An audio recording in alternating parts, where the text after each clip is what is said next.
This is a dream testimony to show you why you should not go to every single church.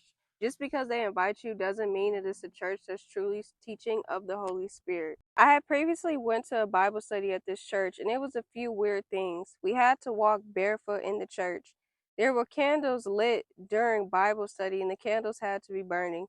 There was a specific room for prayer, and in the prayer room there were plenty of candles and books, and you had to bow on and kneel on your face in prayer. And I believe you could only go in there with the priest to pray with you, which was strange. I had a lot of fun at Bible study and I actually learned some things. The devil knows that I love Bible study, which is the reason why I actually agreed to go. But based off of a few weird things that I noticed at the church, I actually prayed and asked God, should I go back to this church?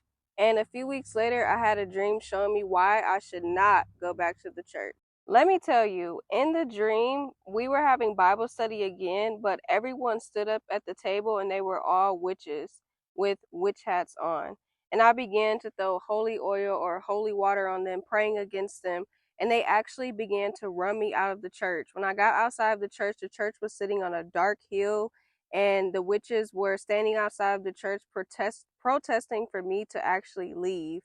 I was running away from the church, and an angel, a little girl dressed in all white, was saying Bible verses next to me, leading me out of the church. I called back the guy who actually invited me to Bible study, and I told him about the dream, and I told him about, white garment churches. A lot of people don't want to believe it. I'm listening to God. I'm not listening to you. So stay away from churches just because they invite you, especially white garment churches. They are not of God. I'm sorry, but they're not. God showed me himself.